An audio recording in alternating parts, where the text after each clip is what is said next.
Welcome to season 2 of The Resilience of Black Women Confronting Breast Cancers. Stories that still need telling. I'm your host, Frances Hammond. This season, we're bringing you new faces, new stories, and some familiar voices. All united in one mission to shine a light on realities of breast cancer in the Black community, from diagnosis to survival, advocacy to hope. Every conversation is here to educate, inspire, and remind you that you are not alone on this journey. Let's begin. So, you ladies can introduce yourself, and we will start with the new people because we don't know them. Kia, would you like to tell us a brief story about your journey? Sure. So I was diagnosed with triple negative ER positive breast cancer in July of 22. I was active duty military at the time. I was the third person in charge of the hospital, so I had some really big responsibilities. I was out with some friends and discovered a knot under my arm. At first, I thought I work in healthcare, so I thought that maybe it was just swollen lymph nodes because COVID was still a thing. So I thought maybe my body was trying to fight off maybe COVID or some type of infection. So it was really, really sore, which was, kind of different. Um, so the next day I decided to put my arm over my head, kind of like a breast cancer exam, and I had a friend to feel, and she felt the same mass and told me that I should get it checked out. And I go, oh no, because you know how we are. We typically figure we can doctor up on ourselves and we're good to go. So I said no. I said I think I'm fine. I'm just gonna wait or whatever. 2 days later, because this was after the 4th of July. So about the 7th of July, I said, you know what? This is weird. Like I can still feel it and it's pretty sore. So I better get it checked out. Um, One of the healthcare workers told me, yeah, I don't think it's cancer because typically it wouldn't be sore. So I said, okay, but decided to go ahead and be seen. I went to be seen. I was told initially that it's more than likely not cancer because I was sore. And I had no signs of it in my breast. It was strictly under the arm. So the doctor said, to be on the safe side, let's get a biopsy. I mean, not a biopsy, let's do an ultrasound. I went to get an ultrasound, and immediately I could see that there was a mass on the ultrasound. Of course, the technician can't tell you what they see, but I told her I could see it, and I knew that that wasn't right. And I was like, I know that there's a mass there. So she went to go get the radiologist, and he came in immediately. Um, and gave me the option of doing either a biopsy or waiting for 6 months because he said that it didn't look textbook and it didn't look like cancer to him, but there was a mass that was there. He said I can wait for 6 months and just we can monitor it and see if it grows or what happens. That didn't sit right with me, so I told him I wanted to biopsy it regardless. We did the biopsy, and since I was stationed in Japan, they had to send the biopsy off to Maryland, which would take about 2 weeks. At this time, my husband was deployed on a ship, and it was myself and I think she was 7 at the time, my 6 or 7 year old daughter at the house. I was in my office. My doctor, along with the department head, came up to my office about 6:15 at night because I was working late. And I knew something wasn't right for them to come to my office, and it was the evening time. So they came back and they shared with me that it was indeed cancer. It was a grade 4, not stage, but grade 4. Excuse me, grade 3 out of 4. It was a 3 out of 4, so it was pretty aggressive. And they needed to send me either to Hawaii or San Diego to go see an oncologist and see what was going on. Um, I got to San Diego and I'm thinking, oh, you know what? They're just gonna go in. They're just gonna cut the cancer out. It can't be that bad because I'm not feeling bad and all these things. Um, she came back and let me know that it was triple negative breast cancer. We later didn't realize that it was also ER positive. That because I had two tumors in the same left breast until a little bit later. So I started chemo within 2 weeks. So I did chemo from August of 22 until January of 23. I also did a bilateral mastectomy where they removed 5 lymph nodes. I did immunotherapy and I also did radiation. 5 weeks of radiation. I had a hysterectomy because I carry the BRCA gene also, and I developed some symptoms from the immunotherapy, so I had to get additional treatment and things of the sort as well. So I had all the things, the whole 9 yards as far as treatment goes. I had aggressive chemotherapy. How are you feeling now? So, there's always residuals to the chemo and all the medications and things. So, I still feel pretty fatigued. I suffer from neuropathy in my feet, my hands, just a few different things, that I still haven't. My memory is starting to improve, but I feel like my memory was really affected by it. Um, I've had multiple reconstructions. I've had four breast surgeries.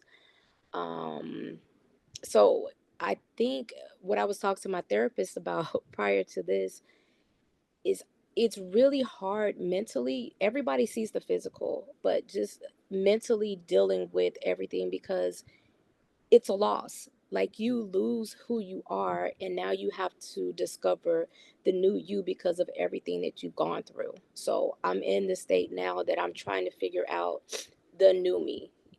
I'm grateful because I truly understand tomorrow isn't promised and your life can change within the drop of a dime.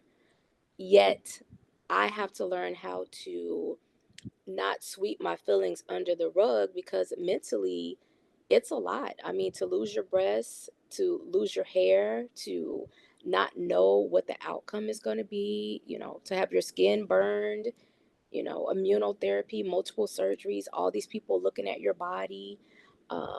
It's a lot. But I'm grateful and I thank God that I'm here. Um, and I mean, each day I get stronger and each day is a better day. Okay. Yeah. Thank you for sharing. But we're here for you, so you got us. And Thank then we gotta say hi to Quilla. There she is. That's Kia. And we have Jeanelle. Those are our two newbies. And you see who's back, Zakira. Yeah, the baby. Okay, now let's talk to Jeanelle. Jeanelle, you share your journey. Okay. My journey started in 2020 because I was misdiagnosed. I was misdiagnosed for 2 years before I was actually diagnosed in 2022. I didn't have a lump. I had a rash on my breast, on my nipple, and doctors told me I was too young for a mammogram. They told me that it was eczema. It was a milk dud. My daughter was 7. They told me all these things. Until ultimately I acted like a angry black ghetto woman and I got a referral because that's what I had to do. And I got a referral from a receptionist. And when I went in 2020, this was July 2022, went and the doctor seen my breast. And when he seen my breast, he was kind of just like, okay, this is, Um, and at that time, I really didn't notice it, but I kind of did. Like my breast started to get heavy and like it started to change a little, the nipple was inverted and everything like that. And then he noticed that there was a lump. I didn't even notice that. And then I got a mammogram ultrasound same day with an x-ray same day, and he ordered a biopsy about 2 days, probably like 2 days later. And then that was a Friday. That Tuesday I was diagnosed with stage 3 triple negative breast cancer, grade 3. And from there it was wild because I lost my dad in the process. The same day I was diagnosed, I lost my dad. So that was a wild ride for me. And my daughter was 8 at the time, going on 9. And I was homeschooling her too. So it was like a whole lot of different things. I had to put her back in school so I can go to treatment. I had to plan my father's repast, his funeral, um, and then trying to figure out what I was going to do with work and with my life and everything. Eventually, I did start. So I was diagnosed in July, but because of all that, I didn't start treatment until September. So I started Labor Day, and I did 23 rounds of chemo, and then I had my double mastectomy, and then I did Keytruda immunotherapy. At the time when I started Keytruda, it was just a clinical trial, and I've extended it for longer. So I've actually been on for 2 years longer than a lot of other people. And I've been done for about I think it was like 2 months. I've almost been done with immunotherapy.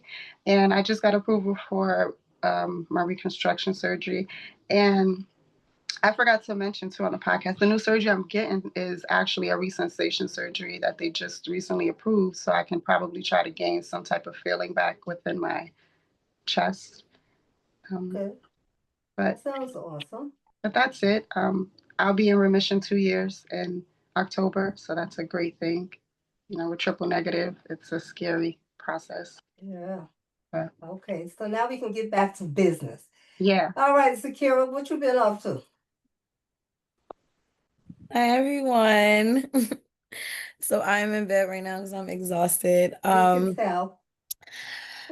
What do you want me to, as far as like what's been new? Remember, we haven't heard from you. We know you had a hysterectomy?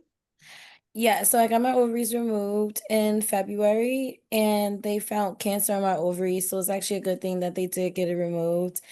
That was a really challenging time, January and February, letting that go and just I don't have any kids, so just letting go of the fact that like I probably won't be able to.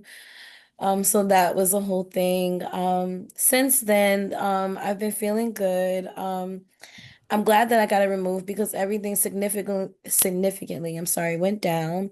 For those who don't know, I have stage 4 breast cancer and it's estrogen positive. So my hormones was spreading the cancer like wildfire. So once they got rid of the ovaries, it kind of calmed down a lot. So things have kind of slowly been progressively like going down.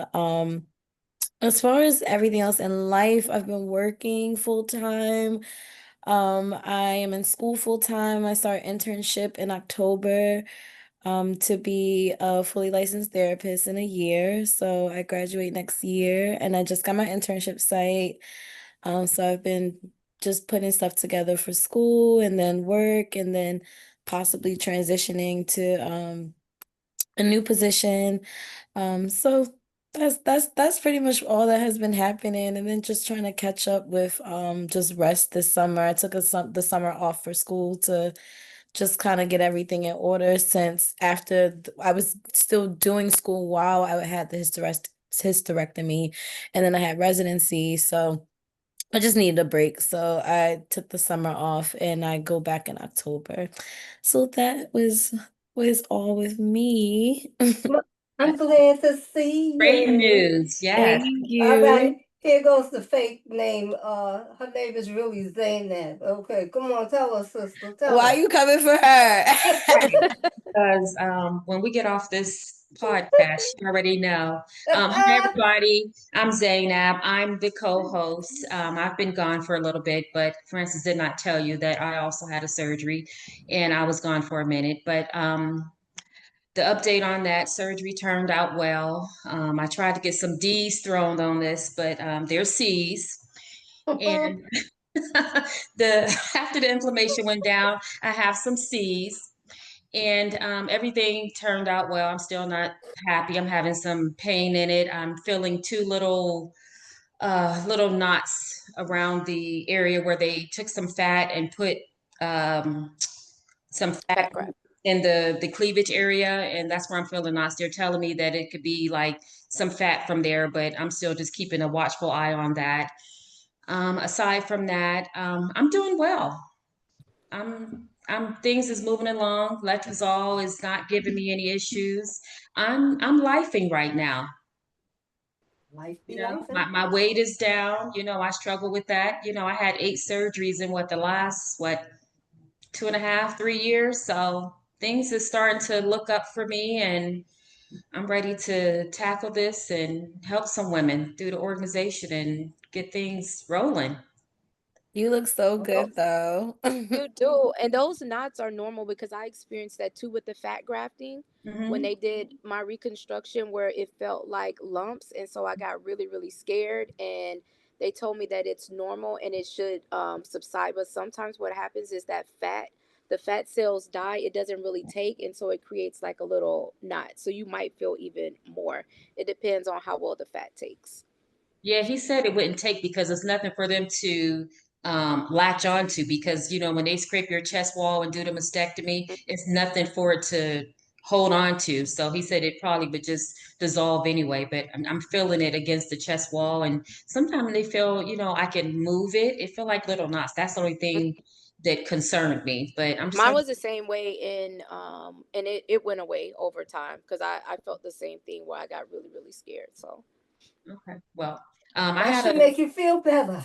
It does. You know, I asked, well, I insisted that they do a sonogram anyway. I had that done. They didn't see anything. So I'm just going to just watch it over time and, you know, see what happens. But I'm not going to stress over it anymore. I'm done with stressing. yeah. Tisha. Everything else is doing well. Okay, Tisha, unmute yourself. Let's say hi. We haven't heard from you in a while. You've had a lot going on. Hi, That's y'all. Tisha. Okay, Tisha. We have Hey, y'all. Kia and we Hey. have Jeanelle. And you know the rest of the ladies. You I have do. something in common with Kia because she's in the military. You're in the reserve. Okay. So Mm. yeah. So Yeah. how have you been? Busy. Yeah. I'm glad you sent me the reminder because I was sitting there and I got it and I was like, oh crap, I'm supposed to be online. So yeah, I've been running around. For y'all don't know, I'm taking care of my mom now. So that's been a task. So I'm just adjusting to life with her. How is How's, she? She's good. She's doing good. We had some appointments this morning and she had dialysis this afternoon, so she's doing all right. good. How are you? Bless I'm tired. I can Bless you. imagine. I am tired. Like all this running around and up and down and up and down. Like I hardly have a life anymore. It is, So, especially when we still need caregiving, right? And we have to be right. the caregiver. Yeah. Yeah. So I was Well, just dozing off on the couch because she was like kind of sitting still. So I was like falling asleep. And I was like, oh man, I gotta be how are online. you doing with your survivorship? So I'm doing good. I haven't scheduled my, I guess like the second phase of or third phase of my reconstruction or whatever. Because right now, so with my implants, since they make bigger ones now, I'm eligible to get bigger implants because that's what I needed. So I'm just trying to figure out my schedule so that I can get my surgery scheduled. Okay. Well, since you've last been here and Zakira, guess who got new boobs? Come I on, know they Tequila. got new Tell it, boobs. Tequila. Tell it. Tell it. We Oh, I want thought you to. was I thought it was you, Francis. I was like, Oh okay, no, no, girl. these are mine. Come on, Tequila. Tell it. Tell it. Francis look like she can give us all a little pad. Look at No, you. no, I ain't Well, it got looked like nothing. you threw some G's on it. No, no, look, I just Yes. actually had How a you feeling? revision. I feel good. Can y'all hear me? Yeah, I can Yeah, hear you. Okay, good, good, good. I just actually had a revision yesterday. Oh really? man. Because so now they look more like siblings than cousins. Because they was looking Okay. like cousins the other day. One was a little long, the other one was a little perfect. Turkey. I'm like, so okay, we back in the same little boat. So why are we looking Okay. related? We looking related in the chest area.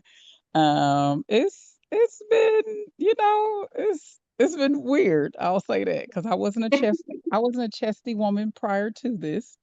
But they did do a few other things that I appreciate. Because I did for the ladies who are new here, I did the deep flap. with the skin from my tummy to my in place of my breasts. But I did have like a little bit of a setback on one of them.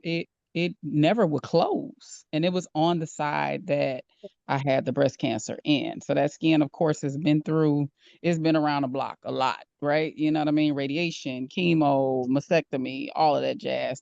It literally didn't stop leaking until the day before my revision. And my revision was 2 weeks after my 6 week mark Wow. from recovery or whatnot. And I'm just glad my little spidey senses kicked in and told me to just do some peroxide. And peroxide make that little weird poppity.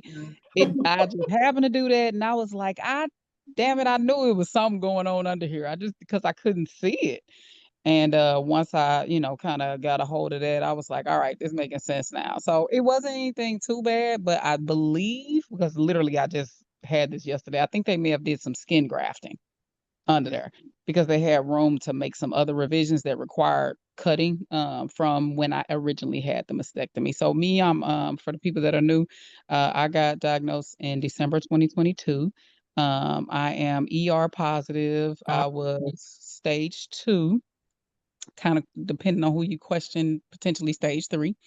I went through 16 rounds of chemo. I did only 3 weeks and a day of radiation, but it was high dose, like targeted radiation.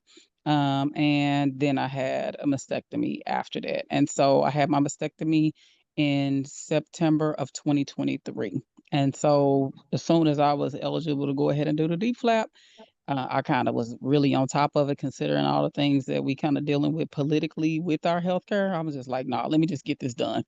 And my doctor, as soon as like the 6 weeks is up, she's just like, oh well, if you want to wait a year to do revision, you can. I'm like, no, let's just go on and keep this going. And I'm glad I did because literally right after I had that conversation with her, she sent out a notice saying she leaving to going to another, well, I don't know if she's going to another facility or not, but she's leaving. So, and I really liked her work. I like how, kind of particular she is about how she do.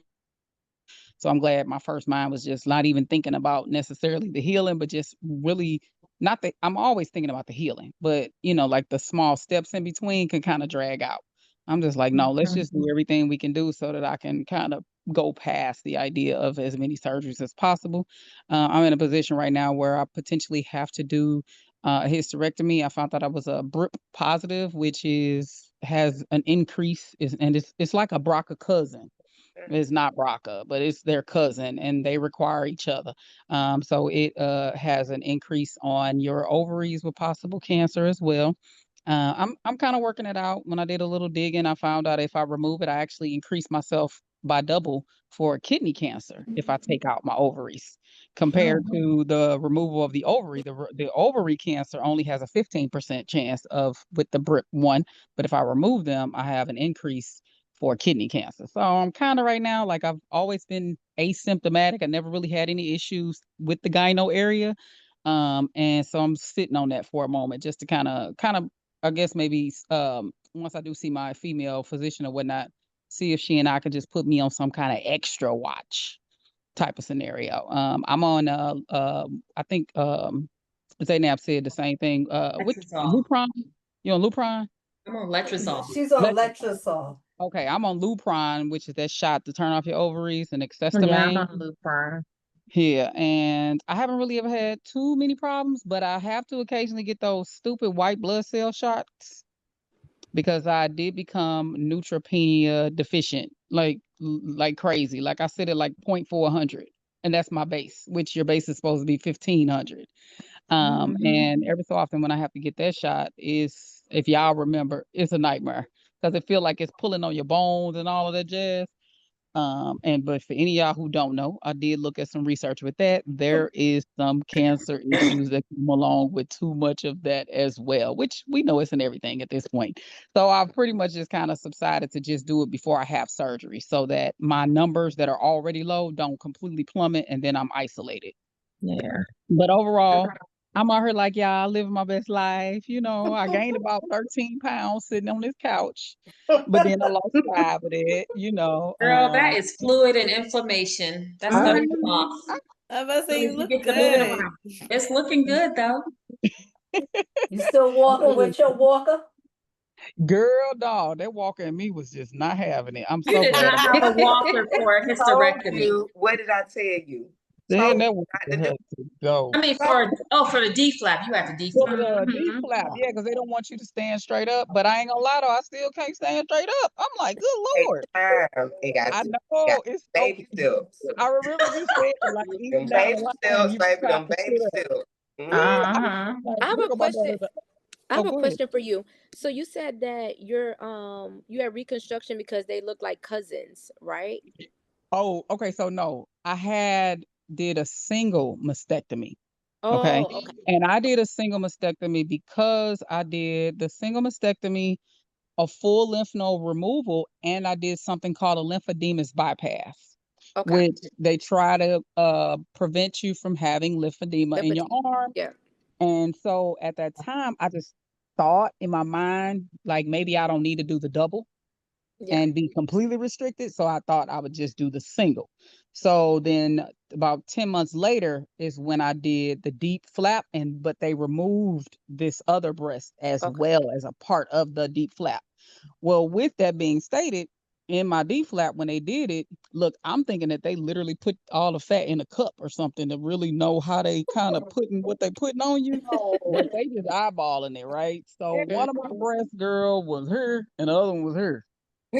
With them The just reason putting I it on asked you. that is because when they did my mastectomy, and that's why I had to do so many. So the left side I had radiation, and I had Mm-hmm. radiation in 3 spots. So one area was under the breast. So Mhm. now what happens is the left breast will not settle. The right breast continues to settle because that's what our body does. So Mhm. Right. it keeps me from being symmetrical. So now I'm asymmetrical, and there's no way that they can get me symmetrical. Even with an internal bra, we tried it the last time, but the for And you some had a reason double? that, huh? And you had a double mastectomy. I had a double, but I had the tissue Okay. expanders. I didn't do the deep. Oh, okay. Got you. Yeah, I didn't have tissue expanders though. And did you do an implant? I did an implant. Okay. Okay. You're having what I had. That's So what I was I just gonna had say. That sound like her. I was just Okay. gonna say Yeah. that. I Okay. had breast cancer on the right side. I had a lumpectomy and I chose to get a mastectomy a year later. So the side I had radiation, I had 16 rounds of radiation on this side. Mhm. After I had the tissue expanders, and then I went right into the implants. I think it Yeah. was like 3 months later. Mhm. So I had the nipple sparing mastectomy, but my nipple died on this side. So I had to remove both nipples because I knew I wanted them to look the same, and I was going to get the tattoo nipples. So I got the implants in, I got capsular contracture. On this one, my breast was rejecting it. It squeezed it like really tight. So this one was way up here. It wouldn't settle. This one was down here. So I had the same thing you had. They removed it maybe like 4 months later. Then I end up getting it again. This is my third implant. This one keeps being up higher. So my Yeah. last surgery, he lowered this one. Now is like lower than this one. Now the next one I get, I'm going to go ahead and get a woman doctor, and they said that they can stitch me some kind of way on this side, like you said, the bra, and make it even, like stitch it tighter to make it. And I told the doctor before, I said, you know what, make this one look like it's radiated, make it tighter, just sew it tighter, I don't care, so they can sit the same way. So I'm going through the same thing, and I always have to adjust this bra Yeah. tighter to make them even. It's so So they annoying. just did that to me. So I just had to have, because this left breast was the breast that had nothing wrong with it. So this skin was a lot more, I guess, alive. We'll say for lack of better Yeah. terms. That's good for you. Um, so it has so much more elasticity in it. Yeah. That's probably the better word that I want to call it. Exactly. So it dropped. It settled like very, like you said. It's and it really didn't settle far or anything like that. But it was so, this other one where all the damage had happened, it reminded me of having a gummy in her, like a the what you all had. I didn't have it, but it was so firm like that. So Wow. when they just did my revision, that's exactly what they just did, Zainab. They pulled that side under my armpit in order to lift that area, and it's super Oh, tight now they over did there. it under you guys' armpit. He did mine underneath the breast, so maybe that's why. Maybe they need to do it on Side, and maybe Side. like you said, maybe I need to go the next time. I'm gonna wait. I'm over all the surgeries. Mine But is going up the side of the breast a little. It's going up so the that's side. what maybe the next time I need to get a woman and see if they can do Mhm. the side and Mhm. pull it up, because it still messes with me, because when I look, I'm still like, well, I'm like this. Mhm. This is sitting up here. It's So going to maybe if Mhm. they do the side, I think next time I will try to get a female, because I've had 2 male surgeons. Are you all in Atlanta? You? I'm I'm in San Diego. I know you in Atlanta. Okay, yeah, because it's a Dr. Page there. She the bomb in Atlanta. I'm gonna Oh, send you her Instagram.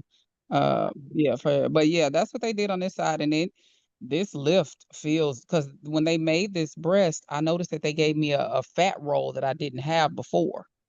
So when they went in and they obviously went in and cut that roll out, and they pulled that entire side of the breast, and it made them level, and they were off a little less than an inch, like from one another. yeah. But they were obvious. And then they did do what you all are talking about, a cut up the side, like kind of front of side.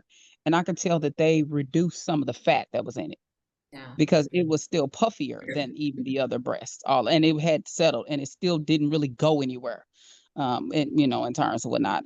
But yeah, Yeah, he everything else. lipoed mine out. He lipoed it and then stitched it tighter. He pulled the skin tighter and cut it off and made it tighter. That's what he did. Mhm. So they can lipo that out to make it even and Mhm. flat, because I had like this fat underarm. I was like, I didn't have that before. And he said, That's Yeah. what I had on this Yeah. arm, was a fat underarm, and they went in and did all of that too over there. he Yeah. lipoed that out. Yeah. And they I just know Yeah. did that's the artery something too. I had talked to my doctor about, like that little, it's like a little fat roll. And Yeah. I Mhm. was like, yeah, I didn't have that. Is it gonna go away? So I know that Mhm. they was talking about like, oh, they probably just have to lipo it some more and stitch it. And I was like, okay, well, when we get to this next surgery, I need y'all to do that because it's looking Is that on your crazy. side? Hmm. Is it on your side, on your waistline? Yeah, it's like under my arm on both. I got it on both sides because I had a double mastectomy. And see, like my implants, they still sit really high. They haven't dropped. How long has So, this been? Has it been it's been a 6 months? year.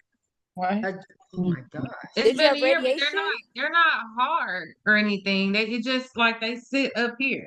Did you have radiation? I had radiation on the right side. Hmm. It seemed like the left would have dropped, just, but be glad, because if not, they're gonna be uneven like mine, because the right dropped, the left won't. So Yeah. it might be a good thing Yeah, because they usually take 6 months to to drop. start settling. 6 months to Yeah. even Nah, these radiate. jokers still sitting high. So Tisha, you had it on the right hand side. Zainab, you had it on the right side. Janelle, you had it on what side? Left. And is it Kia Kia, I had on the left. and Tamika? Right. That's funny. I Right had, side is and I least. had the left too. Okay, I remember you had yours on the left, so I kind of. And Mhm. Zakira, where's yours at? The left. That's funny. Yeah. The Okay. left is more common. Than the right. Mm-hmm. So The even the men left in is blue, more right dangerous too side. when you got to Yeah. get radiation. Yeah. Mhm. Trust Yeah, me, it's a lot more tricky on that because left your because it's heart over is your heart. right there. Yeah. Yeah. Over your heart. Yeah. Wow, And they that's have to interesting. beam it so that it doesn't damage your heart. Right. So Mhm. let's hear about Tamika. She's been having some issues with a certain medication. Okay. Well, excuse me. Um, my name is Tamika. I am a triple negative stage 2, grade 2 B survivors. This year be 3 years. Next month will be 3 years for me. Thank you. I had a double mastectomy after 6 months of chemo. I also had the deep flap. Everything I went through was in 2022. I found my lump in 21. They started treatment in 22. Surgeries in 22. I did the revision surgery in 23. I think that's the only one I did. Yeah, I only did one in 23. And I've been okay so far ever since. I still get surveillance. Um, I'm sorry, I'm on my phone. I still get surveillance, and everything seemed like it's been going fine until recently. I woke up and my neck, I couldn't turn my neck. And I'm like, what is going on? And then it went from I could turn it, but it would hurt when I turned. So I'm like, okay, I know they diagnosed me with osteoarthritis years ago. And I know my mom has had rheumatoid arthritis for almost, I would say, 49 years. She was diagnosed the day after I was born. And then we have lupus in family, ALS and MS in our family. So we have their history on my mother's side of the family. So I went to my PCP. They did x-rays. They said that I had degenerative cervical disease in my spine and also narrow spacing in my spine. So in my mind, okay, never had any problems with my neck, never had any problems with my shoulders. Hands, yes. Feet, yes. Knees, yes. But never my neck. And that took, though, the antennas went up and said, you know what, I need to go to a rheumatologist.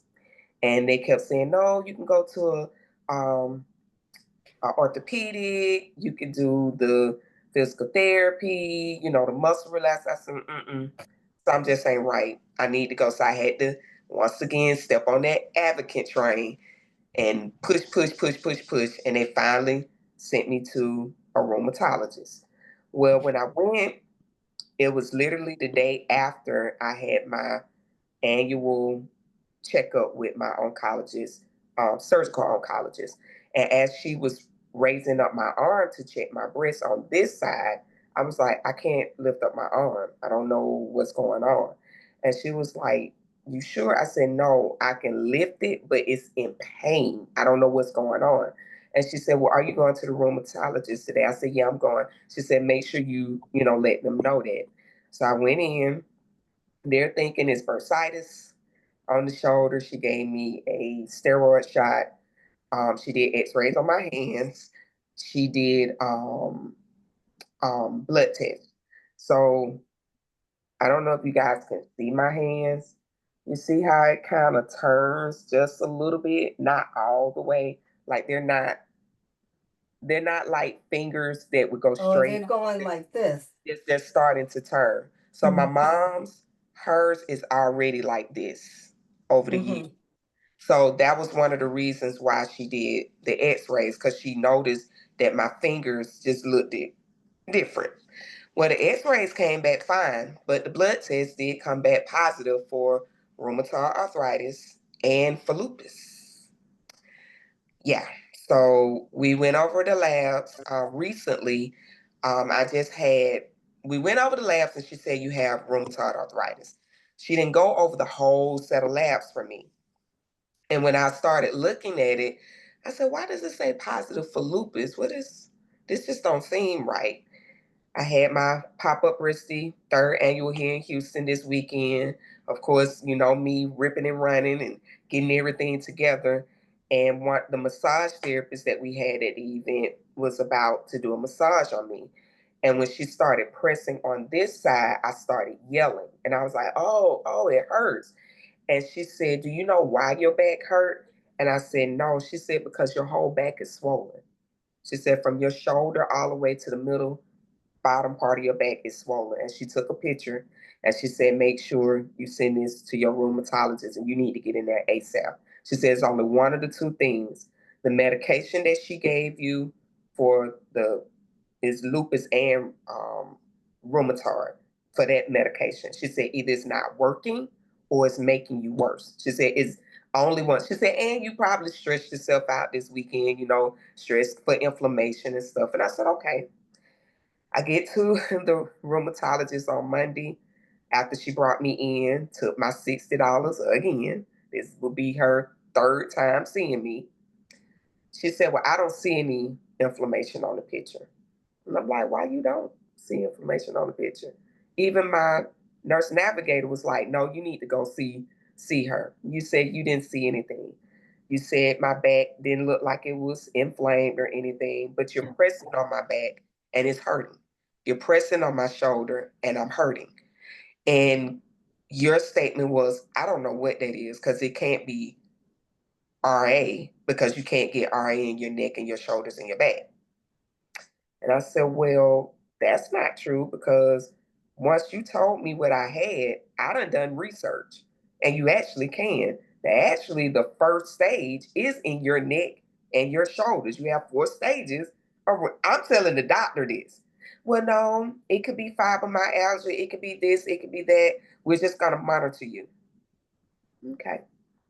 So I'm sitting there in my mind, don't go off, don't go off. Just in and just take everything she's saying, because you already know you finna go get a second opinion. So just listen to everything she's saying. Then we went up. She said, well, since you wanted to go over the labs, let's go over your labs. And I said, yeah, I noticed that it said positive for lupus. Well, that could be a false positive. Why could it be a false positive? Well, you said because my other part of my labs doesn't indicate lupus. It indicates more rheumatoid, and people do have false positives. I said, okay, so my back is hurting. You don't know what it is. It's not rheumatoid. You telling me I got a false positive for lupus, even though lupus do run in my family, and that could be a real positive. And you just dismiss my pain. You just dismiss my concerns. So thank you so much. Thank you. And I politely came home, called my nurse navigator, who is now the nurse practitioner at my surgical oncologist office. And she said, no, ma'am, what we're going to do is get you back over here to Methodist into a rheumatologist here. She said, because that don't sit well with me. And she said, I know it don't sit well with you. I said, that would be absolutely correct. It does not. And that same nurse navigator, she came to my events just this Saturday talking about the power of navigation, how you have to fight for advocacy as well as put your navigator to work, because that's what they're there for. And I didn't have to push her, I didn't have to beg her. She had that much compassion to get me in as for the referral. Now I'm in the system for the rheumatologist at Methodist, although it's in November, which I'm like, that's a long time. And she said, don't worry, I'm gonna email her. We're gonna get you in before that. And that's what I told her. I thanked her for that because that was what she discussed on Saturday about your navigator needs to work for you. That's what they're there for. And so that's the journey that I'm on now is rheumatoid arthritis, possibly lupus. Um, I can't necessarily fully lay on my back on my shoulder area on this side. So I do more on the right. As you see, I'm in the reason why I'm in the chair upstairs in my office instead of normally I'd be downstairs on the couch because I've turned my chair into a massage chair. So when y'all see me, I was just, working those kinks out in my neck. So that's the journey that I'm on. I'm pretty sure um, the autoimmune disease was already in my system, but having the chemo that lowers your immune system, it probably just activated it. And then with stress and everything else, it just attacked it. And that's where I'm at.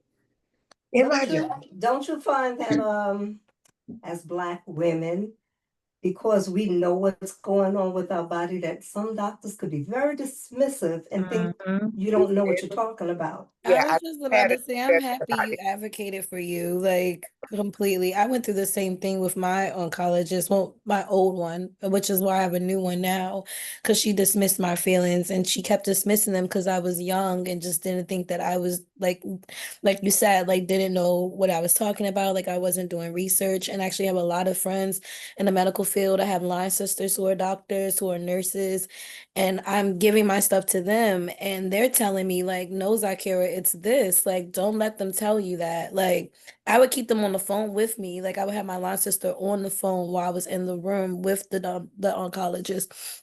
But I cussed one out one day. I cussed her out. She called the police on me and like at the hospital.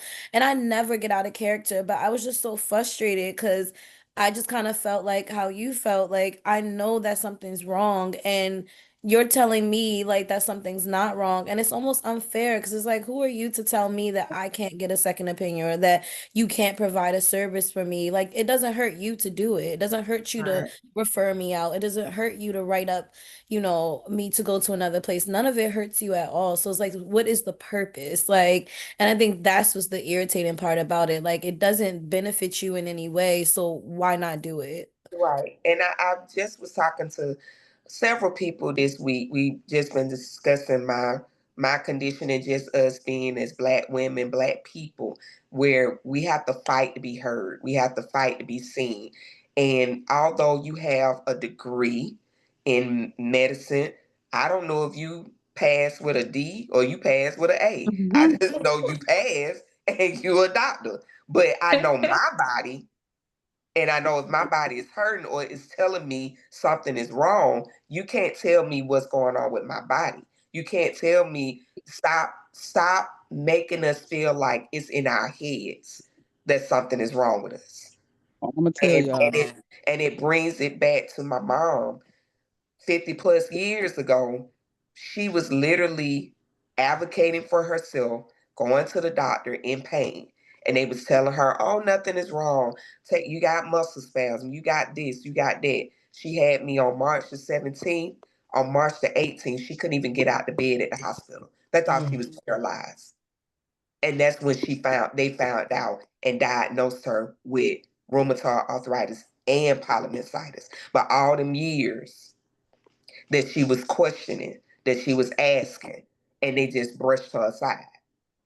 It's just like with the dense breasts. Mm-hmm. Mm-hmm. How come they don't know exactly what this dense breast is? Mm-hmm. I would always ask, what is it? And the answer I would get, oh, all women have that. Exactly, even though That it's was more it. common in black women. And Mhm. Right. we had that discussion where in 2021 I had a regular mammogram that came back normal, but I found my tumor 6, 7 months later. So probably in January when I had that mammogram, if y'all would have actually looked at my dense breast, I probably had a 0 or 1 at that time. But the mammogram isn't good enough to see it for you to get Exactly. more. When they saw the dense breast, they're supposed to do a sonogram. Exactly. I Exactly. found out from my cousin, because my cousin was like, you never got a sonogram? I was like, no. Mhm. They just did that, said it was normal, and she And was then like, say, I always get a sonogram. So it was yeah. like I was being dismissed, Mhm. as that was normal. So I'm trying to figure out, why do we get dismissed? We get dismissed, a lot of us, because we're not All really advocating for ourselves. We all the don't time. dig deep, we're You not know really why we digging get deep. dismissed. We don't have the Yeah. complexion for protection. Mhm. Furthermore, to add on to what who said it? Zakira, having advocating for yourself and getting a first, second, and third opinion, like I did. Anytime they told me something, I consulted with doctors outside of the United States, and I wanted to bring up something. I heard a few ladies mention the new ladies, and I know some of you already who had ER and PR positive. How many ladies had estrogen receptor and PR positive breast cancer? Just Well, me I and had Tisha. triple negative in ER. Okay, so I was estrogen receptor positive, and then I know statistics say that I think it's like 80% of women is ER positive and 65% is PR positive. With that being said, um, I didn't know that it was a connection to having high levels of hormones, estrogen in my body, and the relation to having breast cancer. So, talking to my doctor friend in the UK, he told me that a lot of us have these symptoms and signs before we even diagnosed with breast cancer, but these specialists, they ignore it. In the UK, he said that women are getting yearly hormone tests, even after they've been diagnosed with breast cancer. If you're on a aromatase inhibitor, if you're in menopause, medically induced, whatever. He said, while we're waiting for breast cancer specialists here in the United States to catch up and admit that there is a connection with us and these high levels of hormones even before being diagnosed. We need to monitor it, and we can still request to have, in combination with our mammograms, just because these ER and PR positive, somewhere down the line, it say that our breast cancer can come back years, even decades later, that we can request to have a yearly hormone level test be in combination with our mammograms. So that's something else you can advocate about. You're entitled to ask for it in combination with your mammograms. I wanted to add that to it, just thinking of the second and third opinions with doctors and advocating for yourself before I forget. So But that's even after we've been diagnosed and had even after you've been diagnosed, mastectomies? because even with us, our body is still producing hormones. I had a full hysterectomy. If I wasn't producing estrogen, why am I on this aromatase inhibitor? To Yeah, still suppress the estrogen in my body. If I that's wasn't true. making any at all, there would be no need for it, right? So that means we're still making it. But it's So in your fat cells as well. It literally, if you have a certain BMI, which we don't know what that BMI really is for us, we're not the standard of gold. Correct. You know what I mean? So, you still have estrogen that floats within your fat cells even after you've had everything to be removed. So it's still very much so active in your body. You don't know your BMI, Tequila? Do I know my BMI? Uh-huh. Oh yeah, 34. Oh, okay, so you're good. Yeah, I'm good. I mean, well, I would have had to be good to have this deep flap. Oh, okay. You had to be a certain weight. You have to be a certain weight to get the To deep be able flap. to get the deep flap. So Oh, that's been okay. one of my latest concerns, because since my body has been put into menopause because of the hysterectomy, like now I'm gaining a lot of And weight. you will. this And so, menopausal weight is all hormonal. Yes. yes, and so I keep telling my oncologist, like, okay, what can we do? Because I'm gaining all this weight, and that's part of my concern is the Don't talk to increase your oncologist. because of the ER positive, although I'm also on a Rimadex or anastrozole or whatever you want to call it. An So that's, astrosol you're on? Anastrozole. An uh-huh, astrosol? yes. How So you that's doing with part of, that? huh? How are you doing with that? I so I'm concerned a little bit because I'm like, is that? But I've been on that since 23 after the hysterectomy. But I'm wondering if that's also contributing to the weight gain with the menopause, No, and usually then a astrosol, those things, they gave me aches, like serious body aches. so Like I was in pain. it doesn't give me body aches, but I think it's worsening the neuropathy because I feel like the neuropathy is getting worse instead of getting better, because typically about a year to 18 months after chemo, your neuropathy is supposed to improve. But I Not get necessarily. Zoom. Not No, not some people will necessarily. I'm progress, and if you right. gain I'm weight, close it's worse. to years and I Okay. still have neuropathy in my right foot. And I do mean right now my toes are tingling. Yeah. Yeah, But and you would have done that. I'm on Zometa. I get Zometa infusions for my bones, so maybe Yeah, that's I part had of that it. too, the And it Zometa, but still it made makes you you ache. I get that it too. made you ache, the Yeah. Zometa too. It's to help build up the Maybe it's bones, meant to help you but with it strengthening your still bones, so it's hurts. gonna hurt them. But If I it was should you- oh, go ahead. I'm sorry, Zakira. Go ahead. no, go ahead, finish. Oh, I was just gonna say, your oncologist is only gonna be able to oncologist. You know what I mean? Right. Correct. They're not gonna know all of that, which I mean, it's fair, fair that you definitely asking because you like this is a consequence of y'all asses and all this stuff y'all done gave me. But you really are going to have to use your resources, i.e., us. You know what I mean? Other people that you know who are going through things. But your oncologist is not your PCP, and your Right. PCP is not your The oncologist. oncologist. What Yeah. you want to do is you want to go see an endocrinologist, which is so crazy to me that that's not even a part of the conversation. When once you're done with all of those oncologist things, they don't Mm-hmm. even know what to do. They don't really even check for many hormones, but the one that is going to be increased from breast cancer. And I think it's CA2 something or another. I'm sorry, my memory bad when it comes to acronyms. But it's a certain gene. And then for you, of course, I think you were the one that also said that you were BRCA positive. They're gonna Yeah. only look at those things to see if they're inflated. They don't care. Let me say this right. I won't say that they don't care. They're not knowledgeable in that other area of how these things are affecting you. If you having skin issues, you still gonna need to go ahead and pull It's up a a dermatologist. dermatologist. Yeah. Right. Yeah, If their you got specialty brain is issues, they just gonna what send they you do, to a cancer. neurologist. And we Yeah, Mm-hmm. That yeah. is Oh, their for an specialty, endocrinologist? cancer. yeah, they try to buy us into this thing like they're there for our end all be all, but if it's not cancer related, it's not going to be within the spectrum of what they do likely at that facility if they do more than just breast cancer. So I would definitely go see an endocrinologist, and but you will need a referral. Yeah, Okay, so yeah. don't even try to play that game because they're gonna kick you out at the door. Oh, You yeah, need to yeah. Mm-hmm. Yeah. Exactly. It depends on the type Daquilla? of insurance you have too. No, no, no, I no, don't I no, don't need no, referrals. no, no, okay. no. Let No, me I just needed a explain. referral. That's not that is not correct. I My Yeah, don't need insurance, referrals from my my doctor. insurance, my insurance don't need a referral. It Me also either. depends on the doctor of because Yeah. course. I've been trying to get into the rheumatologist that I got now that I'm Mhm. finna go to since May. Since I've been trying to get, they would not let me in without a diagnosis that hit exactly what her Yes, specialty. we do. And I So, know she said she in California. I know California like crazy, like Florida. It's just on another end of the spectrum. That's where I'm at in Florida. So if you have a PCP, even utilize your oncologist because you yes. already go see them. It, Mhm. Mm-hmm. you know how to navigate your insurance. Everybody's Well, state is since I just retired from the military, so okay. Oh, so I you have within the realm of TRICARE that. and I have VA.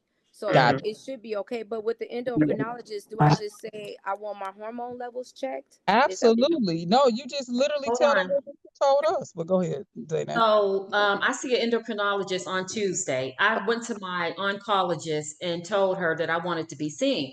She said, well, call and make an appointment. I called them and they told me I need a referral. I said, from who? My primary care doctor. She said, we just need records from somebody. So the only doctor care that I was under was my I'm oncologist right calling. now. So Yep. she sent over all my records and blood work. She's like, oh my gosh, she sent over like 1,000 pages. I said, well, that's for y'all to figure out. She said, we need some blood work and some records. So I'm being referred to them because I'm told I was diagnosed with Yep, you are. lipedema, and that is something that's hormonal. You Mhm. know, I gained 40 pounds after breast cancer. I didn't know where it was coming from. I was told that my inflammation markers were high. My what is it called? My my inflammation. inflammation markers are elevated? Yes, elevated. That and my something else was high. I've seen a rheumatologist. They checked me for lupus. 2 times. So that was negative. So I'm done with the rheumatologist, and now I'm on to see the endocrinologist on Tuesday. And that's to see what's going on with my hormones because, like I said, I had gained 40 pounds. I'm down. I got what, 19 pounds left to go. Good for And you. my body is just like so inflamed. I got this red light therapy machine. It's helping. If you just touch my thighs, if someone bump into me, it was so painful. And I kept seeing these bulges. They was like, that's not cellulite, it's lipedema. But the endocrinologist is going to be able to help me with this because I said, I'm not getting another surgery. The surgery is awake liposuction for lipedema. You know, it's like your upper body is small, but your thighs and your butt and your legs all the way down, you know, it get thicker. So, So and that's exactly what's happening to me right now. yes, That's see an exactly what's endocrinologist. Tell your oncologist to give you a referral. They'll Girl, send. it's They're not going to gonna want to hurt. see some records. They're going to want to see some blood work and your medical records. Your oncologist can do it. You're going through the exact same thing I'm so going just through. let Literally them go in know your that I'm portal, really go in your concerned about portal gaining and just weight. no, Tell them just you go. want to get your hormones checked. Yeah. But Mhm. go in your portal with your oncologist and her nurse will Mhm. literally give you a referral Yep. and you'll get that referral printed to contact whomever you need in regards to the VA of whatever that chain. Because I know sometimes you all can go outside of the VA for some Yeah. special Yeah. they be real weird about they don't cover right or they don't even got a doctor. So that's one of the reasons why I would start with that. Like, do y'all Okay. even got it? Right. No, And just I looked up endocrinologists and did my research on them. And I told her, I called them and contacted them and they told me what they needed. And I said, I need my records sent to this doctor. Mhm. Gotcha. Yeah, do Gotcha. your research. Yeah, And I'm the not other I'm thing I not was even gonna tell playing with y'all them. that Yeah, I'm a little loopy when it comes to these doctors, and if they don't be acting right, I be disrupting their bills. Yes. I ain't getting paid. Yeah. Like, I just told somebody that. I literally told somebody they I work know how for to hurt your us. pockets. I ain't We gonna don't hurt your work for them. feelings, They work for us. You and get the that's heat my from me. whole And thing. I'm not going to keep giving you money to fatten up your pocket, and you can't tell me what's going on with me, Well, or what you Mhm. you dismissing said, me. You're not going to keep doing me like that at all. At yes, all. Mhm. yes. Like my Especially last Yeah. surgeon, he just gave me the same 3 implants. I feel like he shouldn't have got paid for these last 2 implants. you You did the shouldn't. exact same thing. I told him throw some D's on it. And I still end up with C's. And there's still this one, oh my gosh. He And shouldn't even that's got paid for the something, last. that's literally stuff you can Oh go right to boy. the healthcare plan and dispute. And Man, trust me, ma'am, they how don't even, big do you want them? they don't even want to pay the doctors. They choose But you to know pay what he said? the He said to me, I said, so what size are you gonna, put on them? He said, you know what he said to me? He said, well, I have to see what we have back there. No, not what you have in what? inventory. What the hell? That's what he So said they to need to me express before. orders. Ain't Before got when I was those, Mm-mm. but we gonna listen, get you these. no, listen, before, he Um, told me, he was showing me, sitting out the size. I said, yeah, I want to go with the size. But these last 2 times, he never even showed me. He said, okay, I know what size you're looking for. But the last time I didn't see nothing. He said, oh, I have to see what we got back there. It's like he gave me the exact same size. When I was swollen, remember when I came on and showed you, I was like, y'all, I got some D's. And D's. they went down. The swelling went down. Mhm. That's Look, I never had any crazy. boobs. I said, if I'm gonna get them done, he gonna put some D's on it. And That's I got how I some. felt. So I'm a little pissed with this But little I'm revision happy I with just got. man. Look, I'm Uh-huh. happy with man. No, I'm a little pissed with the revision that I got because although I had them titties that was cousins, I was happy with the bigger of the cousins. And I'm like, if y'all gonna fix anything, You fix the little is cousin. part of the itty bitty titty club, so we happy Yeah. with ours, baby. Look, I got one good picture. I'm gonna send it to you, Zaynab. I got one little good picture with her up there. She was all pretty, and I was like, "Oh, is this the picture?" She's like, but I ain't gonna lie, I ain't never had no titties. I ain't know all that sweating came with it. I ain't know all them odors came. I'm but when cool. you were big, you didn't have breasts either to clear them up? No, I ain't had no breasts when I was big. No, No. We was because in the itty bitty that's the thing, guys. club. I was We was in the A 160. cup club. I was That's what I cup was we a was in. B. The A I cup. was I was just a look, B cup. look, I was flat. I was fat with a B flat, and I was too fat that I had to wear a C cup bra because they don't make C cup sizes that go around for big backs. So I had to wear a big back bra with a B flat titty. I'm like, man, So this you was is wearing the padded bras. swear dog. I was literally having to get them little. You know how they had a little in the Lane Bryant had they had those pads you put in the side. I would have to go and add more because it would just be shallowness all in the chest. I'm like, this is For just real, dead Tequila? wrong. Oh no. I So figured no. because you were big that you had And then look, you know when breasts. you big, right? That's what everybody think too when you big. Remember how you used to go to Lane Bryant and all the little shirts had the little big titty line going down the front? I like this. I'm not fat. Yeah. I don't got no titties up there. I can't even wear a big girl shirt right. Oh Oh, man. that's Can't even be funny. big right.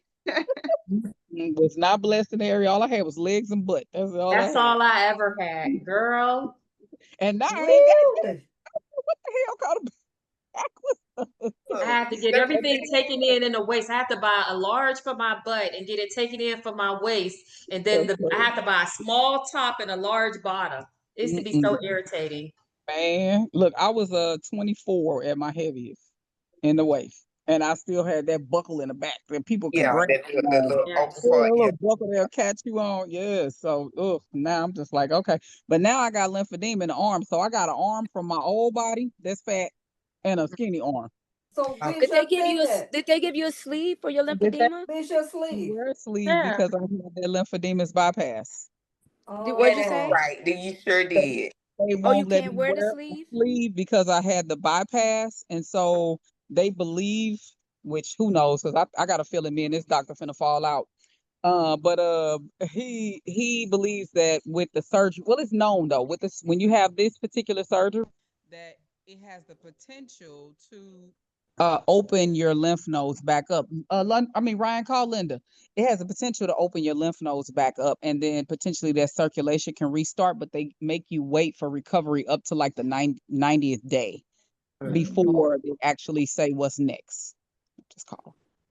So I'm waiting to see. But it's right now I got a stiff shoulder. I know y'all know that. But Yeah. Is that the one you laying on? no, heck no. That Oh. mug is this everything that's with this is this one. Girl, you Oh, better be okay. doing those exercises. So why Mhm. Don't Or let the that. lockup. You She gonna get that probably look, can't limited do range of anything motion. because of the. I literally can't lift my arm past this. Oh. You know, You can do it's the arm flaps, or don't let it stiffen up. But I she just can't. It's had that already done. reconstruction. It's already stiff. I So can't. you already have frozen shoulder. I already have it Oh yeah, because of the deep flap. I Yeah. wasn't allowed yeah. to put nothing. You was punched. Yes. Oh. So now I just went to physical therapy for this arm because they both tried to have stiff shoulder. Oh wow. Oh This one man. they worked out. The left one they did finally get to work that one out after like 2 to 3, chance. But this one they wouldn't even touch it because they like, nah, that ain't we not fooling with that. So I can't do anything to it yet now. But I got that, and then I just got that surgery under there where they cut all that excess skin. So after that, I That's got another reason you can't do that. right. Like that's a whole nother issue in itself where they was like, nope, we're not touching nothing yet until you finish doing that. But they claim they're potentially do lipo on this arm because it's so weighted. Wow. So Oh. we'll see. We'll see. But they don't want to do the sleeve in case they potentially go back and do the lymphodemus again. They put these little lines in you between your hands and they run blue dye from down here all the way through to see if the leakage will happen to into your armpit. And that is what they determine. Those are the veins that they decide that they will reattach to continue where they take out everything at. So they're like they may potentially revisit it again. Because you had So lymph nodes removed, right? I had all of them removed, and those were rerouted. Okay. You had Yeah, all those of them are removed? they removed all of them. They all had cancer in it or something? None of them did. Oh, With they the just there took was them out? one there was one that was suspicious, but it was the sentinel, the big one Okay, that they yeah, feel that's in there. right. And since it was suspicious, quote unquote, by the time I finished treatment, they couldn't find anything. Even when they took them out, they didn't find anything. It just tested in the biopsy every time as suspicious. So I don't know if anybody else's ER, PR scenario, they Well, just like, remember, I'm the triple positive. I remember you were, yes, Yeah. but like they just be like, they don't want to play the games because if it's circulating, they want to prevent it from circulating back and forth in that way because those same lymph nodes go into your collarbones and all that jazz. Yeah, And I that's didn't have the sentinel one removed, so yeah, that's the one that that that's was the the one that ones was that will give suspicious. you the lymphedema. The And I ain't sentinel. even gonna lie to y'all. When I found out I was diagnosed, I want to say within 2 weeks, I started to feel burning in my armpit. Really? Oh wow. That I was nervous, like I could feel this cancer moving. Like I thought I was crazy. I literally started to feel burning happening in my armpit. So I believed that there was some activity going on and I had never experienced it before. And so that's when they were like, okay, yeah. And I had two opinions and they both came back suspicious in that sentinel node. So yeah, we'll see. I'm hopeful. I ain't even gonna lie. I'm hopeful. Well, Everything you else. do enough research, so I give it to you. Yeah. Because I'm still thinking about those pots. Yeah. Yeah, remember Tamika and Tequila when we were talking about the cooking pots? Yeah, I was online looking to see which pots didn't have stuff in them. Oh, Correct. Yeah, yeah. And the clothes, yeah, don't worry. Also I stuff you took it take your to hair, all kind of heart. All those conversations that we I had was gonna about the ask you, clothes. is it Lakeila or Akia? Oh, who me? Yeah, Oh, Just it's call her Lakeil. Kia. It's Kia. Lakeil, but I go by Kia. Kia. Do you have any children, daughters? I do. Yeah, I Yeah, have you didn't see her daughter giving her a kiss? Oh, you didn't. Oh, you saw her? Yeah, I have a bonus daughter that's in college that's 19, and then I have a 10-year-old. Okay. So that's Janelle something that got her 11-year-old. If I was keep that in mind with her being 10, Yeah. something that we don't think about early enough, because I think it's just simply because we haven't been indoctrinated in the healthcare game. An endocrinologist also can be helpful for her at an early age. Okay. So How? the things that I'm finding out that I'm got going on with I had, like I said, low white blood cell count. I had high hormones. Like my hormones was so high, like Zainab said, like literally because I had weight loss. I noticed how much they changed before I even knew I had cancer. But that it just doesn't make sense to me that that panel is not in with a PCP. That's how off the Richter scale that my information was once I went to go look back at it compared to where I'm at today. But my point that I'm saying is that as we're finding out these things for ourselves, you could put, I think it's important to impress that upon our children so that they can start to learn things, because already I found out one of my kids has low white blood cell count like me. Okay. It's literally hereditary. Didn't even know it. It's not, she's not in any danger zone or anything like that with it. And it's not even enough for them to, call it a thing, but they've seen hematologists already, because Okay. I'm like, if I got this and this is my DNA, let me make sure, everybody else is okay. I Correct. took all of my girls to see an endocrinologist. My 17-year-old got PCOS. Oh She knew wow. it. She already knew she had it. She actually kind of was like, I've been doing research. I want to blah, blah, blah.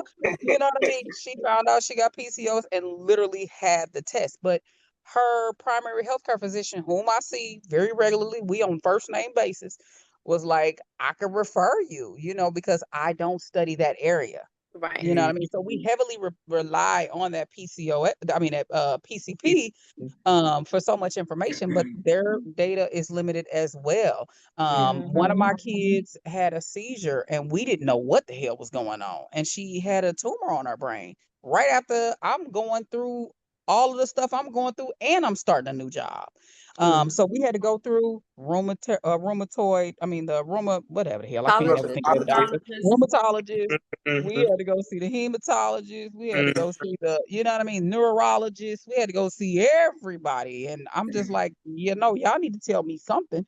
And they kept thinking it was sarcoidosis, Oh, sarcoidosis, Sarcoidosis. sarcoidosis. because you Sarcoidosis. can get that on your brain. It's Mm-hmm. normally It in your attacks any spine. any part of the body. Yeah, My Yes. well, mother they had say it it on her normally skin. shows. Yeah, they say it normally shows up, I guess, for kids in their spine, but that it Mm-hmm. could be a thing that was in their brain. So I just had to get her checked to see where she sat on is what the test they call it is an ANA, just to see if there's any autoimmune issues Yes. that's going on in her body.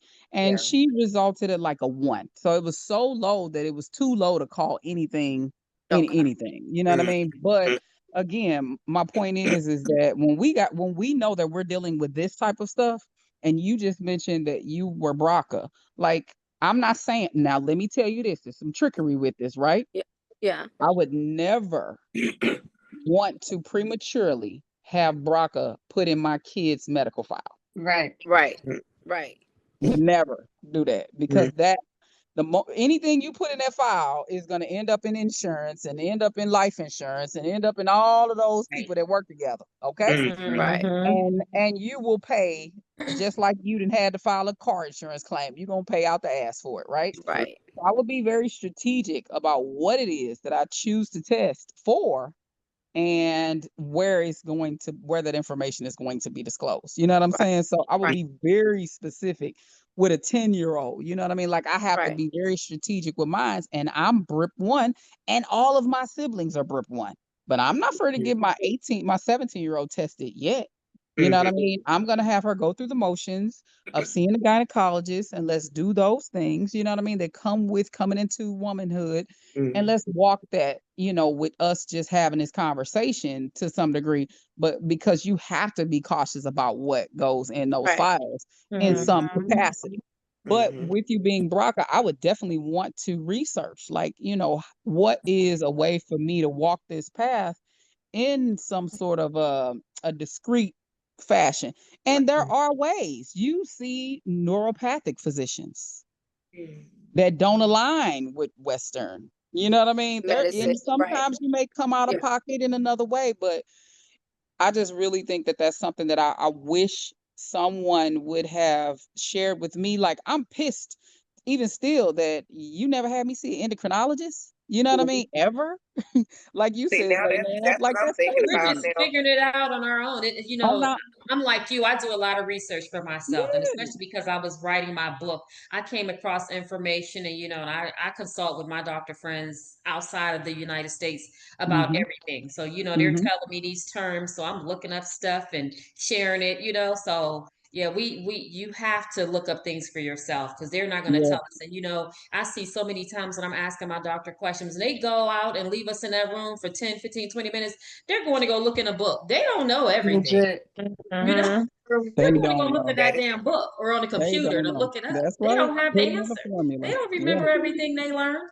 Not at it's all. told And you when Sometimes we I they go don't need in there know with help. my if they notepad and pass. I'm telling them, look, I We read this and I don't care what they say. Google the have so thing much is information on we there. don't know if they pass with a D or A Right. plus to Or get chat that degree. GPT. Look, or chat GPT. We don't Listen. know. Because They if you just ask got me, the I'm a damn degree. physician.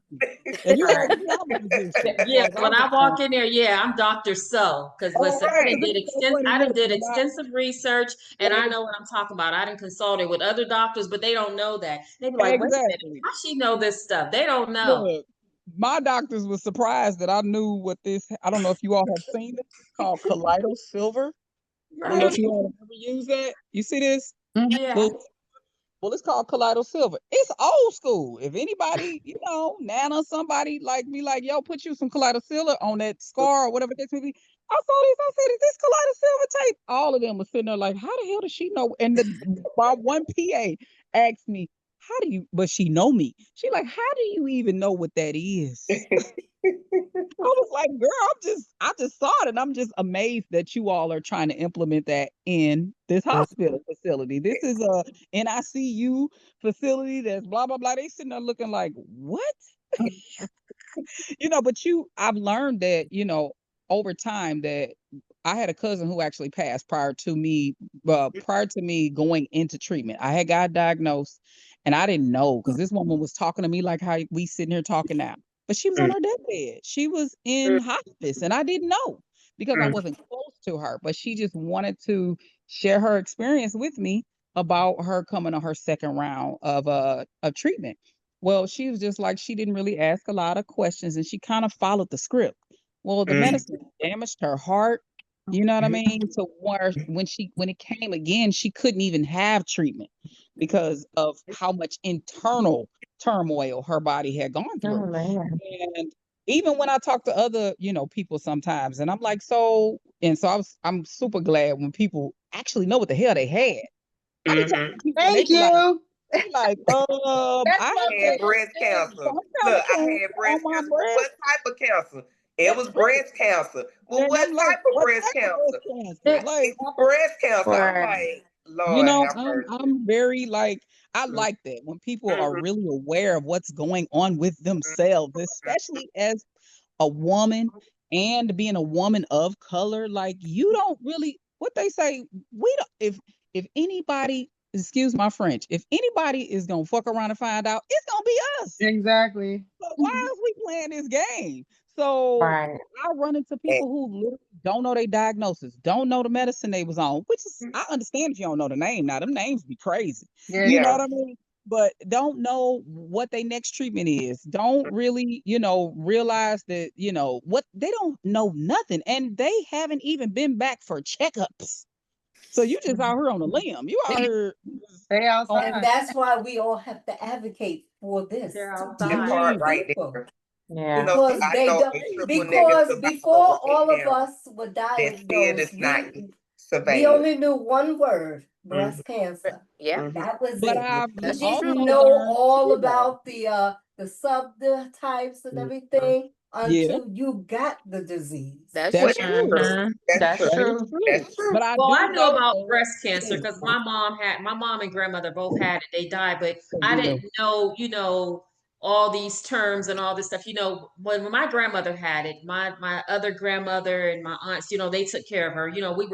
We were younger, so we didn't, we wasn't taking care of her. We wasn't her caregivers. Right. And when my mother had it, it happened so fast, and she tried to hide it from us. So, we didn't have Mhm. time. So she just took the standard care. The doctor told us, oh, y'all don't have to worry about it. It's not the kind that's hereditary. She took the genetic testing. So we went on about our lives. I was the only one old enough to get a mammogram. My other two sisters were younger. They wasn't old enough.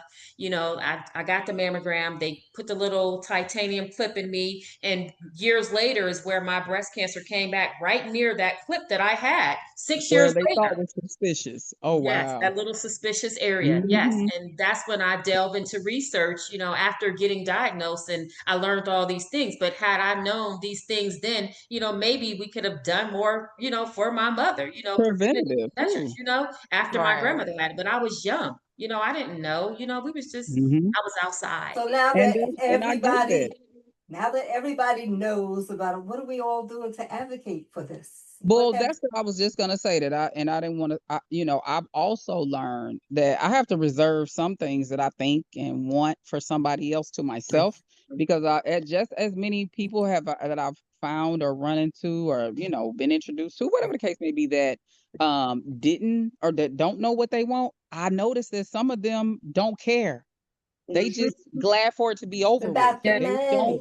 Yeah. They don't want to talk Yeah. about it. They don't want to revisit it. It's a lot and I had to sit back for a minute one day and was just like, now who wouldn't want to know? And why wouldn't I said, you know what? I get it. This is a big, big animal to Yeah. carry around to know. And you can't unlearn what you know. You know what I mean? You got to Yeah. make peace with it in a different way. Mhm. And some people really do feel like their life is being robbed from them Mhm. because of the situation. And I felt like that too. You know what I mean? I told somebody recently, who's in our group, who isn't here today. I was like, girl, I had a funeral for this other life for 3 days in my mind. A whole funeral for that other life in my mind. The Mhm. body I had, the weight I had, the everything I had. I had a funeral for about 3 days. And then I was just like, you know what? Okay, so what is it gonna look like moving past this? Because I mean, in reality, when I went and looked back at my blood work, I was like, I was out here on the limb anyway. What the hell am I mourning and mad about that damn body for? Girl, Right. all of my numbers was in the red. Mhm. Oh High no. cholesterol, high fat back, it was fat everywhere. Okay, fat and estrogen was everywhere in my chart. So, and I was pre everything you could be pre of. And then I was bleeding like I was being gutted like a fish every month. I was sick. I just didn't get a diagnosis. Mhm. So I had to recognize literally, like, what am I holding on to for real? So you And Mhm. so, advocate like, by, yeah. Tequila, you're advocating by telling people about this disease then. Well, and it's not only that, it's just a matter of like really, really pay attention to where you came from. You know what I'm saying? Right, I'm a but I'm true saying believer. you tell people that you're not ashamed of what you've gone through. Let's put No, it that because way. that's my whole point, is that if you Okay. really think about it and you're very intentional in what it is that you want and what it is that you came from, most people, if we sit back and think about how many people are affected from autoimmunes and things like breast cancer, it's because their life wasn't serving you, Mhm. because that life wasn't good to you. You know what I Correct. mean? You was likely overworked, overdrained, over kid, over husband, over all of that shit. You know what I Mhm. mean? And now it's just coming to a head. So I Mhm. just really say be intentional in what it is that you want, but really be paying attention to what you think you're leaving behind, because you can possibly gain so much. My husband was just asking me the other day, he was like, well, how do you feel with your new body? Does it make you feel, have more confidence? And I was like, you know what? The confidence was never a thing. I could have had one leg and the right arm that worked and my good brain, and I would have been fine because I was just happy to be here with my kids, right? But what does feel good is to finally be so intentional about my health, because I Mhm. pay so much attention to it now. You know what I mean? To be so informed about so many things that's going on with me and not everybody else, that Mhm. finally my outside matches how my inside feel. This is Yeah. the first time in my life that they go together. Don't get me wrong, I was always cute, fat, and all too. Okay. But that we didn't go together because my back was hurting when I was standing up. I stood up too long, my feet No, were my sleep while I neck was like sitting on the this toilet. hurt. girl, everything hurted. So this is the first time in my life, but I know that, and it's not like it's accidental. It's because I intentionally invested finally in myself. Right. And if it hadn't been for having breast cancer, I'm not gonna lie. I was working 14-hour days in corporate America, letting them dog walk me. You know what I mean? I'm doing what I gotta do because I'm like, oh, it's my family. I gotta take care of my family. I wasn't even in the streets because I forget I could go outside when it's dark. You know what I mean? Because I was so focused on all the wrong things. So, like, that's my So thought process. breast cancer is kind of like a wake up call. Take care of It you, boo. Yeah. It Definitely. 1000%. is. Yeah. Mhm. Definitely. Yeah.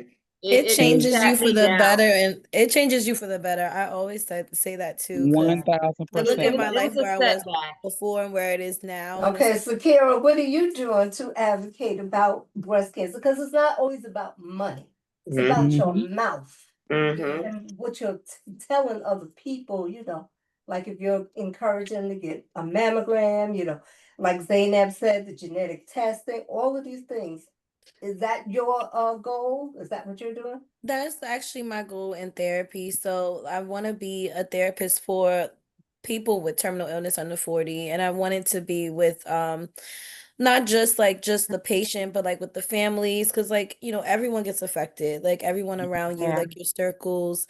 And I just think it's really important. And for me, I know that I didn't really feel understood until I, had a community of women that I felt like, because I'm current, like I hear a lot of survivors in the on the podcast, and I'm so grateful because it gives me hope, but I also like kind of feel very alone because I feel like I meet a lot of older women who've passed it and I'm still in it, and I'm 34. Right. So it's like I just feel, and then I have such a high stage.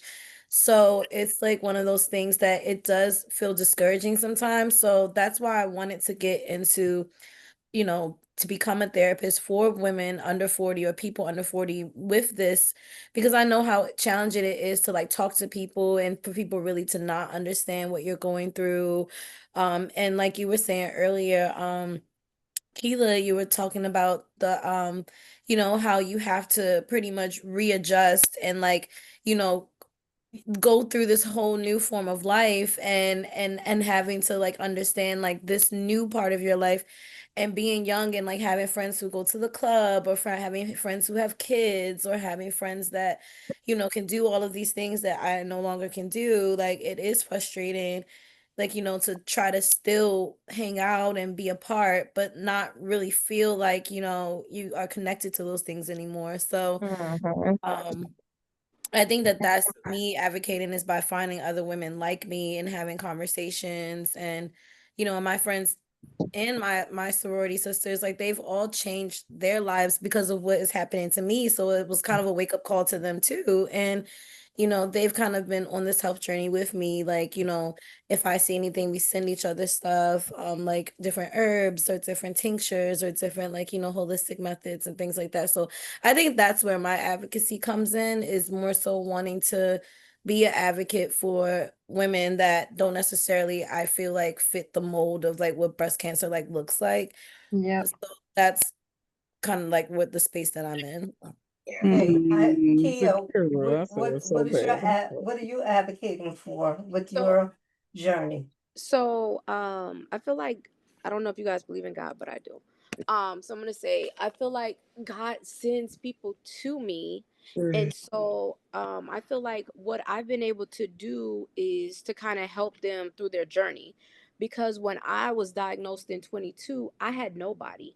I had nobody to tell me, like, you may experience this, or this may happen to you, or that may happen. And I was terrified of Google, because when I first tried to Google stuff, it was worst case scenario, and not Mhm. everything fit my story. So I stopped, because mentally I needed to be in a space where I was ready to fight and could only see positive things. So I've been able to go back and help women. I tell them the truth, or I tell them, this is what happened to me. This may not be what happened to you, because someone shared their radiation story with me in the beginning, and she didn't say like, oh, I'm only getting radiation, I have long-term radiation or whatever. She said, oh, if you get radiation, it's the absolute worst. And then she showed me pictures of how bad her skin was burned. She told me how painful it was and all of these things. So it planted a seed of fear for me. And so I promised myself from that moment I would never do that to anybody. So I'm very mindful of what I share, how I share, and I'm very honest, but I'm honest in a very mindful way. So that's kind of how and then even maybe not as much on my Instagram, but more so on my Facebook, I shared a lot of, not a lot, but I shared some of my journey through chemo and where I've, come and different things like that. And I also tried to share like the positive side of things and not necessarily the days that I was just down or I wasn't feeling well or whatever, because somebody behind me may have to go through that and I don't want to instill that fear, because chemo was tough. It was very tough, but I want them to be able to travel their own journey, have their own story, but be able to try to help them in a positive way. Okay, that's good. All right, Tisha, what are you doing? What are you doing, Tisha? So I mean, I've been slacking a little bit with my, first of the month little posts that I be making.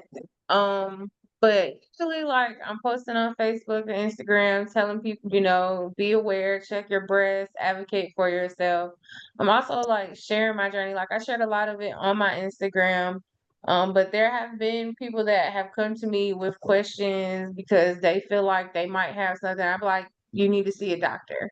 I'm like, I share my journey, but at the end, I'm always like, you need to see a doctor, advocate for yourself. If you feel like something's not right, speak up. And it's like, because if you don't, they're not going to care. They're just going to brush you off and go to the next person. So I'm like, you have to speak up for yourself. Like I talk to my family and try to encourage them to get checked and, just keep a lookout for their kids, like my immediate family, because like my brother has daughters, my sister has a daughter, they have sons. So it's like, when they get older, get them checked, stay on top of that, so it can be prevented if possible. But I just try to tell people and help people to stay encouraged. Okay, and Tamika. I'm sorry, ladies, I have to go, but thank you so Okay, much for welcoming me. You ladies are well, all we'll so be back beautiful. next, what, Next month. Thursday? Okay, Next month. okay, It's always the okay, second Thursday of the month. okay. I'll be Thank looking you. forward to it. Thank you so much. You're You're so welcome. welcome. Thanks for sharing. Bye. Bye bye. Same too, Bye. guys. I am tired and hungry. I'm about to Yeah, we go. I've been already trying to told you hold going to on. sleep. Anyway, Tamika, what are you doing to advocate? Yes, I advocate for therapeutic wellness after breast cancer. My advocation is what's next? Okay, you've had breast cancer, you've had the treatment, you had this, the new normal. What is next? So that's where with my organization we do the paint through your pain, the pop-up breasty beauty bar, the meet the author events. Those things are what is next now after cancer. And how do I stay mentally, physically, emotionally better or getting better after cancer? So that's what I advocate for. And Jeanelle.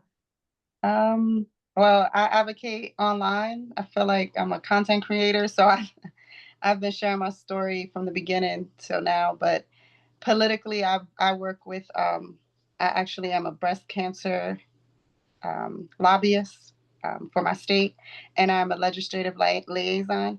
So my main focus is to make sure people from the hood are able to have Medicaid and able to get this testing. So that's really my advocacy, making sure our people have the access to all the life-changing disease tests and everything. That's awesome. Okay, Zainab, you're next. yeah. I don't do nothing. Anyway, you Um, do something. You have an organization. no, I'm It joking. is. I have an organization. It's called Melanin Breast Cancer Alliance. It's for minority women of color and other minorities. We provide necessities to women of color, hair hats, wigs, care packages, whether it be for radiation, chemotherapy, or just being newly diagnosed, gas cards to get you to radiation, chemotherapy, and some other things. It's on a website. You can see that on my Instagram page. I wrote a book as well. It takes you through my journey of breast cancer and also Here's the book. it's called Heir to Breast Cancer, and Here's the book. Okay. okay, and All it right. tells you the basics on breast cancer, and it lists different resources, other Black organizations that also offers resources. What else? I do this podcast, and I also advocate on social media. Mhm. Okay. And then my advocacy is this podcast. And it started from my journey as I sat there and God was like, I had to figure out a way. How am I going to tell this story? I needed to tell it because I never expected that to be me. I never expected this to be my journey. So I started this. I used to journal it. And then I decided I wanted to put a voice behind what I'm going through. So that's how this unexpected detour got started. And that's why it's called that, because that detour was unexpected at the age of 60 after having a mammogram for 20 years. And that's why I said that about the dense breast, because that's what it would always say, that it was dense breast. But nobody ever knew anything else. So, but that is how I did it. So we're all advocating through our voice. Oh yeah. And by telling, which is good. We don't have to collect money to do it. We just bring the voice to it, to your community, like Jeanelle said, the hood. Tequila, who Make sure she my meets, she talks. What'd you say? I gotta make sure my people eat. Exactly. Tanika has her pop-ups. Tisha, she's making sure that people that she knows, especially her family, they get chat, especially when you got little kids and stuff. Doesn't the BRCA gene run in your family too, Tisha? Mm-hmm. Yeah, so. And I don't know And if then, y'all know the youngest person to ever have breast cancer. Do y'all know the age? I think she was what? 11? Is it 10? 11 or Baby is 9? 5. Oh yeah. Five? Oh, was wow. 5. Oh, I thought it was like 9, 5. That Yeah, baby I is remember you 5. told me that. Wow. 5 years old. Oh, that's Mhm. sad. I'm gonna have to do And something there's a about young her. lady that I follow through another I think she's 27, I think. It's a Black girl and a white girl. Both of them have had it since they were 18. Wow. Really? Yeah. That's really sad. But anyway, Yeah. I thank everybody for coming on. Janelle, I hope you come back in I again. will. I'm gonna come back. I'm gonna come back. Okay, so you're part of the group now. I'm You're cool. part of the I'm cool with group. that. Oh yes, Okay. it's just once a month, every second Thursday. We enjoyed having you. What's We your had a Instagram, lovely I Miss love the conversation. Janelle? vibe. I love the vibe. Oh, Share your yeah, I'm Instagram, sure Janelle, and hers. Tamika Oh and yeah, let me show you my Instagram. yeah, share them the Instagram. Her Yes. name is Ellie Vibes. Okay. Right? It's Is what? that it? Ellie It's Vibes? I'm already following her, I right? just got it. Yeah, I'm following you, Oh, baby. okay. Ellie L Vibes. Views. Okay. Okay. Ellie, and then you'll see her name underneath it. It's views, right? Yeah, Oh, views. it's views? Oh, I okay, don't know okay. why I kept saying vibes. I'm like, wait a minute, I know I'm All reading. right. It's the chemo brain still fixing every now and then. I ain't Tisha, gonna I deny it. never saw yours either.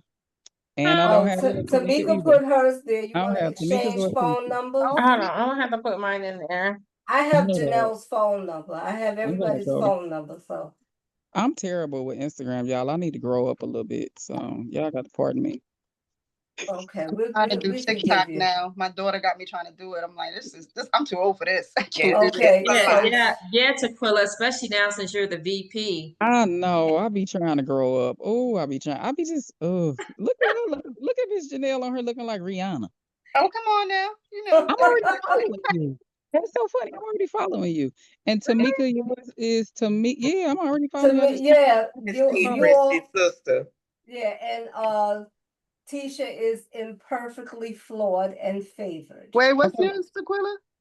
Oh, wait a minute. I'm T. It's Look, I ain't That's even. hood. imperfectly That's hood flawed and and holistics. That's me, hood and holistic. Oh, she, okay, yeah, okay, yeah. Now, it's Tamika, Okay. what not was yours again? imperfectly flawed and flavored. Isn't it imperfectly perfect, right? Oh, No, imperfectly mine is perfect. imperfectly flawed and favored. Yeah, that's Oh, her. Yeah. Hood and, oh, hood and holistic. That's Yeah. me, yeah. yeah, but it's Okay. spelled with a Y. Wait a minute. Imperfectly flawed and favored. I see you. Oh, Okay, I'm following you now. And then Tamika, what's yours? Tamika Breasty? It's Pink pink breasted breasty sister. sister. Pink oh, okay. Breasty. I think I'm already following you though. I think I Pink got Breast. Yeah, I'm already following. everybody. Go Okay, ahead, wait. What's Tamika. yours again? What's Rihanna's again? Pink Breast. Her Oh, is Ellie Views. Wait, we E-L-L. already following each other, right? Yeah. Yeah, Yeah, we I'm already. already following Ellie Yeah, Views. Yeah, I'm already following you. So everybody is connected. Janelle, I yeah. think you're talking to us. You stuck. Oh, am I? Yeah, there you Okay. go. Now No, it's going that's around. Janelle with her camera going around the Yeah, her circle. voice It's got the stuck whole too. with Now. me. Okay. All right. So now that we've exchanged everything, I'm going to read my little thing. So if you see me looking, I'm reading. Yes. But, okay, so you gotta be quiet. Okay. All right. Thank you for joining us for another episode of the Resilience of Black Women Confronting Breast Cancer, stories that still need telling. If today's conversation touched a heart, inspired you, or gave you new insight, please share it with someone who needs to hear it. This fight is not over, and every voice matters, every story matters. Until next time, stay strong, stay hopeful, and remember, your story has the power to change lives. I feel like I'm supposed to say amen. Say, "Choo." Amen.